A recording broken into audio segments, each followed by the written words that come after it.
cambio climático, ni indiferencia, ni apocalipsis. Jesús Zamora Bonilla es doctor en filosofía y en economía. Ha sido durante muchos años profesor de enseñanza media y actualmente es catedrático de filosofía de la ciencia en la UNED, donde también dirige el máster en periodismo y comunicación. Es autor de numerosas publicaciones académicas, además de obras de divulgación filosófica, entre las que destacan el libro La caverna de Platón y Los 40 ladrones, la novela Regalo de Reyes y Contraapocalípticos, una reflexión sobre la idea de que nuestra civilización está condenada a desaparecer muy pronto. Vamos a dar la bienvenida a Jesús Zamora Bonilla. Muy buenas, bienvenido. Así me gusta a mí. Buenas. Que vengamos Gracias. elegantes, ¿verdad? Bueno, también a los supuesto, invernaderos. por supuesto. Es su turno. Muy bien, muchas gracias. Pues bueno, muchas gracias por la invitación a participar aquí. Muchas gracias a todos los presentes, a todos los que nos están viendo por el streaming. Y yo el problema fundamental que tengo, como han dicho en la presentación, yo me dedico a la filosofía, es una cosa muy abstracta y de este tipo de cosas yo sé nada. Entonces casi tengo la sensación de venir aquí más a aprender que a enseñar nada, y los filósofos lo que hacemos más es reflexionar que enseñar, ¿no? Entonces voy a intentar ofrecer alguna reflexión. Como digo, bueno, a mí me ha parecido fascinante la explicación que nos ha estado dando Lola antes sobre el funcionamiento de los invernaderos, del que yo sabía muy poco. Y claro, sobre ese tema pues no puedo ilustraros más de lo que vosotros sabéis. Seguro que sabéis muchísimo más que yo. De lo que quiero hablar fundamentalmente es de una idea que realmente pues vivimos en las últimas décadas y sobre todo en los últimos años, una idea que está flotando en el ambiente, y es esta idea de que estamos terminando con la civilización, estamos terminando con el ecosistema, estamos terminando con la biosfera y va a acabarse pues la civilización, la humanidad, los ecosistemas, etcétera, etcétera. Intentar quitar un poquito del miedo a este problema. Bueno, este es el libro que está circulando por ahí y que me imagino que es la principal razón por la que se me ha invitado aquí, ¿no? Para intentar quitar un poco de miedo al apocalipsis. Básicamente lo que intento mostrar en parte del libro. El libro se ocupa de muchas cosas, no solo del miedo al cambio climático, sino también de todas las razones ideológicas en el sentido de que son ideas más que dependan de una ideología que tiene una motivación conspiranoica o algo así. Son las ideas que están flotando por nuestras cabezas y por el ambiente acerca de lo malvada que es la humanidad. O sea, porque el mensaje principal del libro es que esta obsesión con el apocalipsis que estamos viviendo en los últimos años no es solo por el miedo real a los daños que estamos causando al ecosistema, sino una convicción en la humanidad actual de que los seres humanos nos merecemos el apocalipsis, porque somos tan malos, tan malvados y tan dañinos para nosotros mismos y para el resto de las especies que estaría bien que llegase una plaga, una catástrofe y terminara con nosotros y devolviera a la Tierra a su estado, entre comillas, natural, ¿no? El mensaje que yo intento transmitir con el libro es que, más bien al contrario, que el ser humano puede sobrevivir no solo muchísimos años, muchísimos siglos más, sino milenios, decenas de milenios, cientos de milenios, millones de años, gracias precisamente a la tecnología y a la ciencia, ¿no? Pero en fin, como decía, estos son, digamos, dos libros recientes en los que, bueno, el de la derecha salió a la vez que el mío, con lo cual no me inspiré en él, me había inspirado más bien en el primero, en el de la izquierda, que es el ejemplo principal del mensaje apocalíptico, ¿no? Pues estamos haciendo que la Tierra sea inhabitable. No recuerdo cómo han traducido el libro al español. No es esto de la Tierra inhabitable, que es, yo creo, más literal. En cambio, el otro libro, el que ya digo que salió prácticamente a la vez que el mío, lo que intenta es, con más datos que el mío, porque yo ya digo, soy un filósofo, no soy un científico, entonces yo hablo más de ideas que de hechos. Este libro sí aporta más datos acerca de por qué este temor al apocalipsis es bastante infundado, ¿no? Pero, de todas formas, la razón por la cual yo estaba un poco obsesionado con el apocalipsis más bien tiene que ver con otra vena mía, que es la vena literaria. He escrito algunas novelas y las dos últimas novelas que había escrito, que son estas dos, son novelas post-apocalípticas. Más que nada porque lo del apocalipsis a nivel literario, artístico, cinematográfico, etcétera, pues vende mucho más e inspira mucho más, ¿no? Entonces, la primera es una novela, digamos, más típica. Bueno, pues ha habido una gran catástrofe y a ver qué va a pasar después y cuáles son las raíces históricas de esa catástrofe. No voy a mencionar mucho. Y la segunda, que pues me ha alegrado mucho, de hecho, oír la charla de Nahum y casi si lo hubiera sabido antes, pues hubiera centrado toda mi charla en este tema. Es una novelita sobre una colonia humana en el espacio, en un planeta muy muy lejano, ¿no?, del sistema solar. De hecho, fuera de la galaxia, incluso dentro de muchos miles de años, por supuesto, que se queda aislada y tiene que sobrevivir durante pues, todo el futuro sin la posibilidad de recibir suministros de las otras colonias terrestres. Aquí no tienen el problema de que no haya atmósfera, de que no haya nutrientes, porque están en un planeta parecido a la Tierra, con sus propias plantas, sus propios animales. El problema que tiene más bien es que la bioquímica de ese planeta es completamente distinta de la nuestra. Y entonces los humanos que viven en ese planeta no pueden comer las plantas ni los animales que crecen naturalmente allí. Bueno, el planeta se llama Mundo 80 por razones que se explican en el libro. Y los habitantes se llaman octogésimos por eso.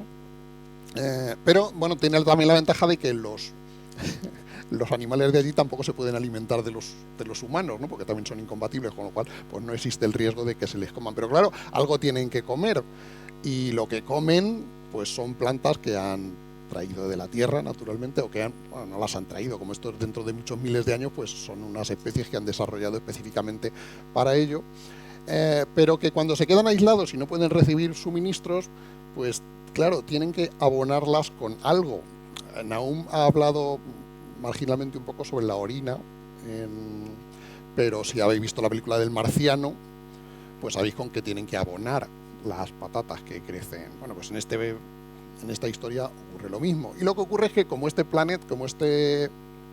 colonia se ha quedado aislada, ha caído en el caos, ha perdido la tecnología, la ciencia, la civilización, pues al final lo que descubren para conseguir mantener este cultivo es que el abono que utilizan para poder cultivar las plantas, en la novela se llaman palmas, aunque nunca se describen, a lo mejor se llaman palmas simplemente porque es un nombre como otro cualquiera, pero si os imagináis unas palmeras es posible que sean así o es posible que no. Pero en fin, la cuestión es que el abono lo convierten en algo sagrado y crean una religión sobre la base de ese abono, una religión en la que lo más sagrado que existe es el abono natural, biológico, digestivo, que utilizan para las plantas.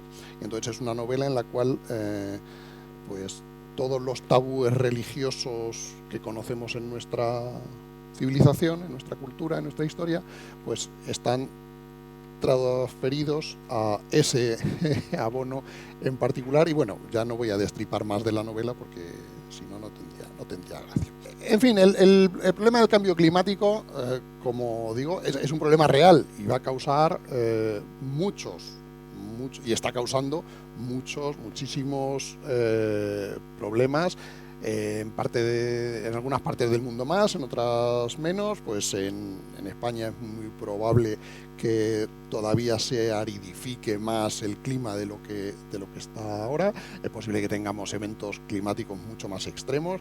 Es posible, además, no solo el problema del cambio climático, sino es posible que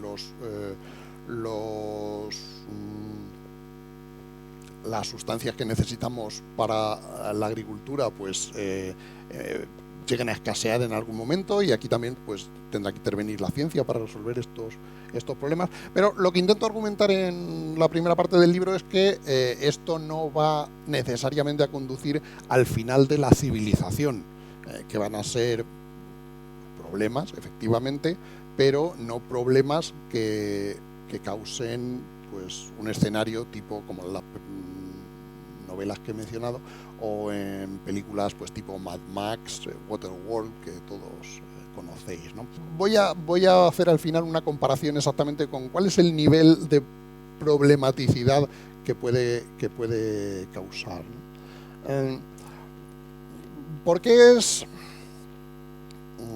Bueno, esto no es una mera opinión, no es que a mí me parezca que, bueno, pues no va a ser para tanto.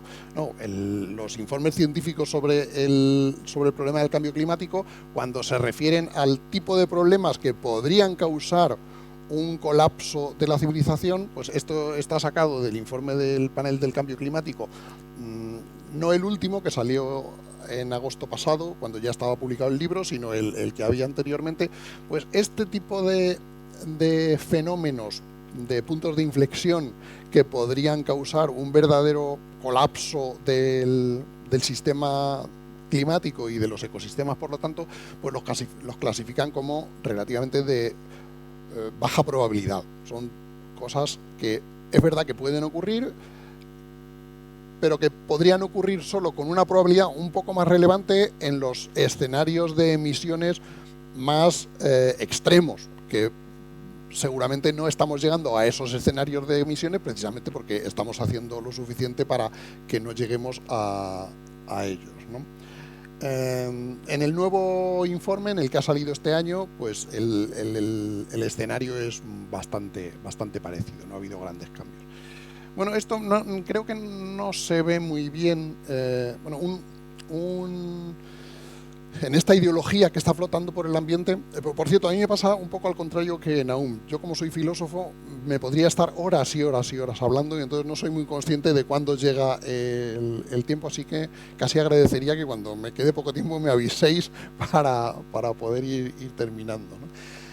Decía, en esta ideología que flota en el ambiente, un concepto muy clave que se ha incrustado en nuestras mentes es el concepto del antropoceno, que viene a decir que la evolución geológica, no solo biológica, sino geológica de la historia de la Tierra ha llegado a un momento en el que está influida por las actividades humanas. Y esto es algo obvio. Los geólogos de dentro de miles de años pues podrán encontrar muy fácilmente fenómenos en el registro geológico que no tendrán otra explicación más que pues la actividad de los seres humanos. Pero simplemente no hace falta buscar nada extraño en la tecnología actual. Europa, por ejemplo, está prácticamente deforestada en comparación a cómo estaba hace unos miles de años, y esto naturalmente pues deja rastros en el registro geológico, porque el tipo de erosión, el tipo de suelos que se crean con una superficie forestal tan diferente, pues será distinto, ¿no?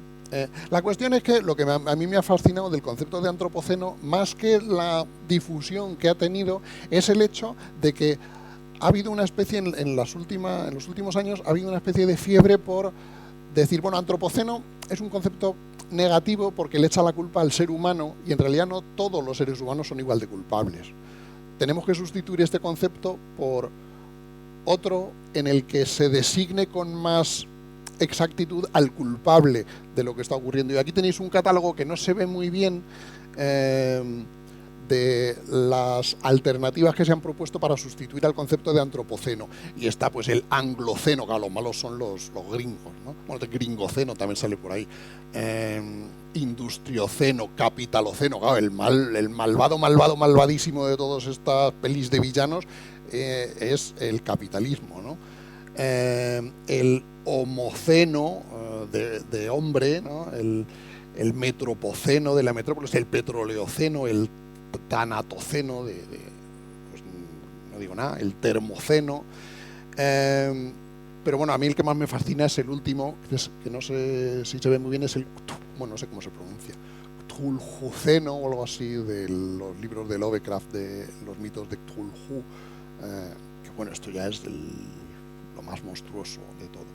En fin, pero para centrarme y ya ir hacia el final al núcleo de la charla. Bueno, esto tampoco se ve muy bien en la pantalla, es un informe que ha elaborado este año, porque, bueno, yo te mencionaban en la presentación que yo soy doctor en filosofía, pero también en economía, ¿no? Entonces, esto es algo que los filósofos les lleva, se tiran de los pelos. A los filósofos no les gusta nada la economía, ¿no? Lo consideran como el demonio, ¿no? A los economistas tampoco les gusta nada la filosofía, con lo cual yo estoy aquí como una especie de en tierra de nadie, ¿no? Bueno, pues esto es un informe sobre los costes económicos del calentamiento global, elaborado por el Swiss Re Institute, que es un instituto privado de investigación, medio privado, medio público de Suiza, que ya sabéis a qué se dedican los suizos. Pues los suizos tienen básicamente dos industrias, que son las vacas moradas y las finanzas. Y las finanzas consisten en recoger mucho dinero de mucha gente, invertirlo para obtener rendimientos. Y claro, lo que más le preocupa a los suizos es qué va a pasar con la rentabilidad futura de las posibles inversiones. Y esto depende básicamente de cuánto va a aumentar por ahí por el mundo, en los diversos países, el PIB. Y entonces es un estudio sobre cómo el cambio climático puede afectar al crecimiento o decrecimiento del PIB a nivel global y en varios países. Y aquí tenéis 4 escenarios en función del incremento de temperaturas esperado en las próximas décadas, hasta, pues no recuerdo ahora si es hacia mediados de siglo o hacia finales de siglo. En los escenarios más favorables, que serían pues con una reducción de las emisiones de CO2 las más drásticas posibles, solo habría un incremento de 1,5 grados, y en los más extremos pues habría un incremento de 3 grados o más. Un incremento de 3 grados o más es bastante serio, puede causar bastantes problemas, y las barras de color verticales lo que indican es en qué tanto por ciento se calcula que una subida de temperaturas así haría que se disminuyera el crecimiento del PIB. Como veis, en la izquierda, cuando no aumenta mucho la temperatura, lo que disminuye el PIB es bastante poco, va 5%, 10%, 15%, 20%, pues no llegaría al 10%. Hay 3 columnas en cada caso, porque digamos la columna de la izquierda de cada 3 es lo que han medido, digamos, con las técnicas econométricas que han tenido a su disposición, y luego lo han multiplicado por 5 y por 10, pues como los ingenieros hacen los test de estrés, pues para decir, bueno, pues vamos a imaginarnos que es muchísimo peor, ¿no? Y entonces la columna de la derecha es la de la izquierda multiplicada por 10, ¿no? Para decir, bueno, pues vamos a suponer que las cosas van realmente muy mal, ¿no? Pues como veis, en el peor escenario de todos, el que está más a la derecha, no llega al 20% la reducción del PIB. Que bueno, puede parecer una barbaridad. Yo en el libro manejaba otros informes un poco anteriores, que algunos incluso llegaban a plantear una reducción del 30% del PIB. Bueno, pues es una reducción, ya digo, si ahora mismo nos redujeran lo que ganamos todos, el 30%, pues es una reducción muy sustancial, ¿no? Pero, bueno, esto es lo mismo en otro tipo de gráfico. Esto es una descomposición de las causas por las cuales se reduciría el PIB en función de varios factores que tienen que ver con el tipo de eventos climáticos más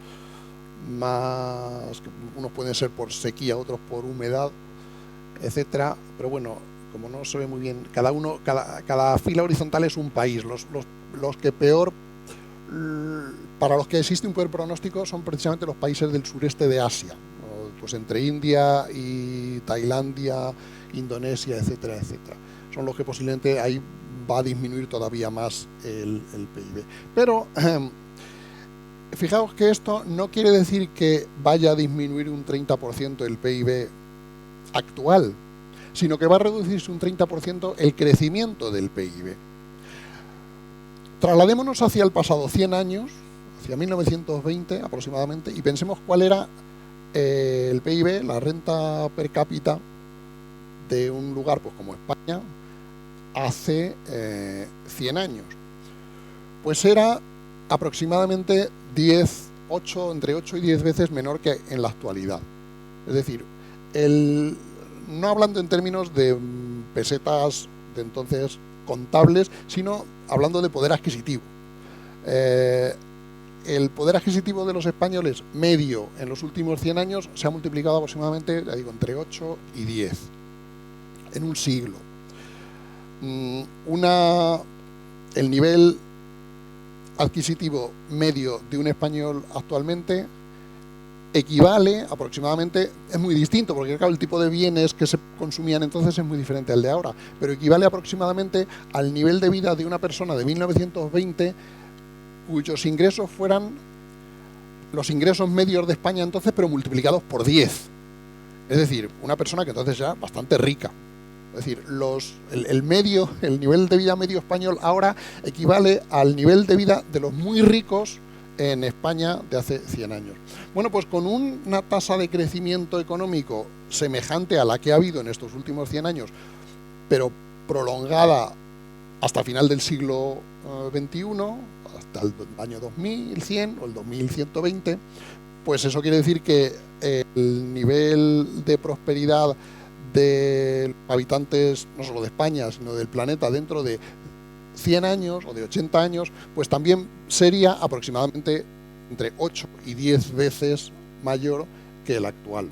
Es decir, si conseguimos mantener el crecimiento económico del planeta, nuestros bisnietos o tataranietos de dentro de 8 o 10 décadas van a vivir por término medio, van a tener una capacidad adquisitiva por término medio 8 o 10 veces mayor que la nuestra. Lo cual casi para nosotros es inimaginable, que es lo que era de inimaginable para las personas que vivían en 1920 el nivel de vida que tenemos nosotros ahora, ¿no? Es posible que en el mundo desarrollado el crecimiento sea menor porque estamos alcanzando las fronteras de posibilidades de producción, pero quedan muchísimos miles de millones de habitantes en el mundo que pueden llegar a multiplicar muy fácilmente su nivel de vida por 8 o por 10 en estas décadas. Ahora apliquemos a esta cifra, la cifra de que dentro de 80 años la gente va a vivir 8 veces mejor que ahora, va a tener unos ingresos 8 veces mayores que ahora en términos reales, en términos de capacidad adquisitiva. Apliquémoslos a la cifra que hemos visto antes de una reducción del PIB del 30%, que es la peor de todos los escenarios que hemos visto. Pues bien, si le quitamos el 30% a 8, pues queda 5, entre 5 y 6 aproximadamente. Quiere decir que el cambio climático, su consecuencia económica va a ser que en 80 años nuestros descendientes, en vez de ser 8 veces más ricos que nosotros, solo van a ser 5 veces más ricos que nosotros. Bueno, pues a mí no me dan mucha pena nuestros descendientes, porque, bueno, no se va a vivir muy mal siendo 5 veces más ricos que lo que somos ahora, ¿no? Moraleja, bueno, y ya con esto termino. Perdón. Moraleja, hombre, es verdad que habrá problemas, pero también es verdad que tendrán mucho más dinero y mucho más medios para enfrentarse a esos problemas que los que tenemos ahora. Esto lo que decía, para terminar, una comparación con cuál es la magnitud de la que estamos hablando del problema, que es un problema enorme, es un problema que produce muchos costes y que va a producir muchas desgracias. Pues si hay una inundación, por ejemplo, pues naturalmente esto crea muchas... es una catástrofe. Que me he ido gracias. Bueno, pues una reducción parecida de la riqueza es la que produce un fenómeno tan familiar en el mundo como la corrupción. La corrupción, a nivel político y económico, produce una reducción del crecimiento económico de una magnitud similar a la que se está planteando para los peores escenarios del cambio climático. ¿Quiere decir esto que el cambio climático no es un problemón? No, en absoluto. Es un problema de una magnitud parecida al problema de la corrupción, que es un problema muy grande, pero no es un problema que vaya a causar el colapso de la civilización, porque posiblemente la corrupción tampoco cause el colapso de la civilización. Si en vez de hablar de dinero hablamos de muertes, pues, por ejemplo, al año mueren en el mundo unos 8 millones de personas por causa del tabaco, unos 3 millones por causa del alcohol y 1 millón por otras drogas, es decir, unos 12 millones de personas. De aquí a final del siglo, si siguen estas cifras, pues significa que estamos hablando de unos 1.000 millones o más de 1.000 millones de víctimas. ¿Cuántas víctimas se calcula que puede tener el cambio climático en los peores escenarios en los que nos planteamos? Pues no llega a ser tanto. Bueno, en el peor de todos, naturalmente que todo colapse y entonces ya se mueren no solo los seres humanos, sino casi todos los bichos, pues sí, pero no vamos a llegar a un escenario tan trágico. En los escenarios, digamos, más esperables, pues no hay una cifra de víctimas como 1.000 millones de personas. Por lo tanto, es verdad que es un problema, pero no es un problema como las plagas de Egipto que van a acabar aquí con la gente. En fin, pues con esto termino. Muchas gracias.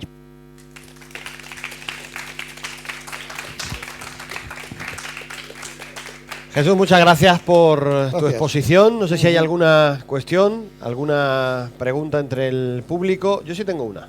¿Jesús en qué punto está? ¿Entre los optimistas y los pesimistas? ¿En qué punto está Jesús? Yo estoy entre medias. De hecho, el último capítulo del libro trata sobre el futuro a muy largo plazo de la humanidad, y los amigos que tengo más tecnófilos, digamos, y más apasionados por el transhumanismo y todas estas cosas, pues les ha sentado como un jarro de agua fría, porque yo lo que vengo a decir es que vamos a vivir muchos cientos de miles de años, quizá millones de años, pero no muy diferente a como vivimos ahora. No vamos a estar fusionados nuestros cerebros con los ordenadores, ni vamos a vivir eternamente, ni nada parecido. Vamos a ser mejor que ahora, pero no mucho mejor.